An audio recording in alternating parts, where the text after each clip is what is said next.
Okay, what Mark and I are going to discuss today and try and demonstrate is what we do with our little skewer here that I've cut down to about a 6 inch or 7 inch piece.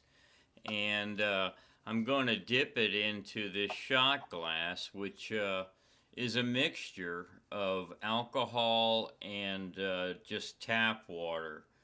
And Mark's going to go ahead and ask some questions, and then I'll try and do a demonstration. This is a team effort here. Go ahead, Mark. Okay. What's the concentration of the water alcohol?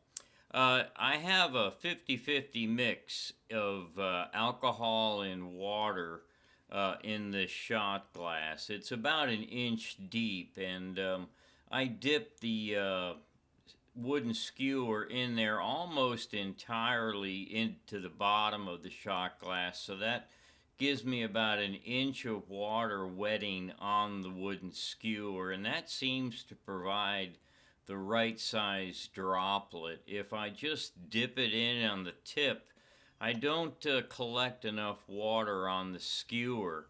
It just has too small a droplet, and I found that about an inch is ideal. So I use about an inch depth in my shot glass here. Okay, and I know. Let's see. Is that the same bamboo skewer as we saw in the previous vid? Yes, it is identical. The same diameter, I believe an eighth of an inch is what we had determined. And typically they're about 12 inches long, available in most grocery stores.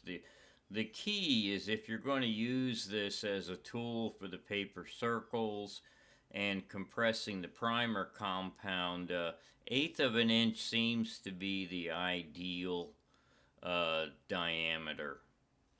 Okay. The depth of the liquid in its basin, does that make a difference? Yes, it does. It's about an inch deep, and I will actually dip the skewer into the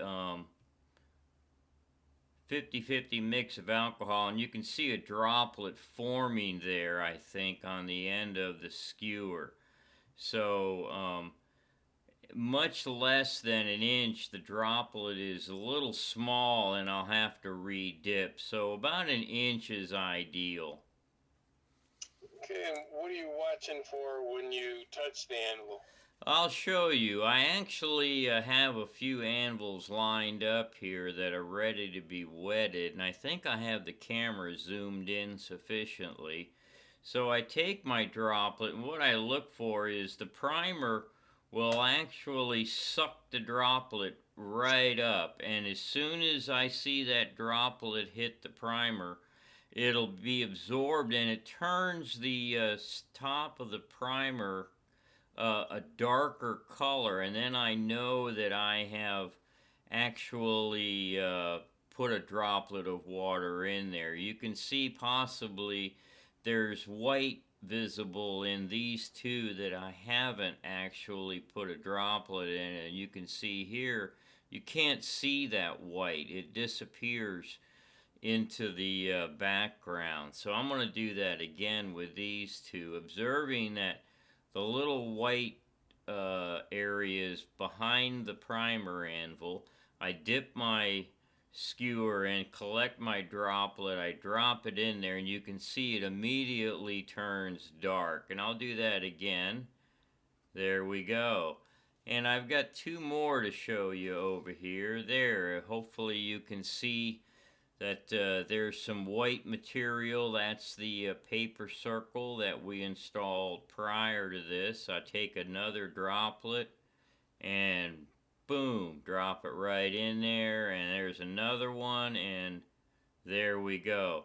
And that's my method, and it seems to work well. It's enough to wet the entire primer compound, and create the reaction to create the lead hypophosphite in the primer cup.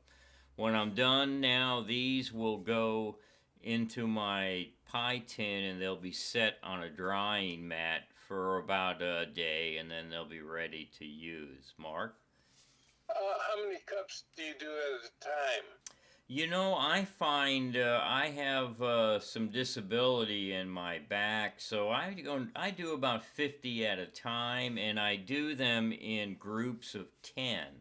So in one sitting, I'll do 5 groups of 10 primers. I just like doing things in round numbers, and that's sufficient to set them up and then put them in the primer tray and then continue with the next group of 10. So you can get 10 anvils in there successfully, after you, those anvils are already pressed in there. That's correct. The only moisture that might make it into the primer cup prior to the anvil is 100%, 99% ethyl alcohol, isopropyl alcohol actually, and it evaporates without leaving any water behind. So there's no water or liquid water in the primer cup prior to me putting that droplet in. Okay. And any other points you want to bring up? No, I think we've covered it all, and I invite anyone to ask either you or me questions on the forum anytime that they may have something to add or have a little need a little clarity. Please let us know. All right. Well, appreciate your time, Tom. This is Mark and Tom with aardvarkreloading.com.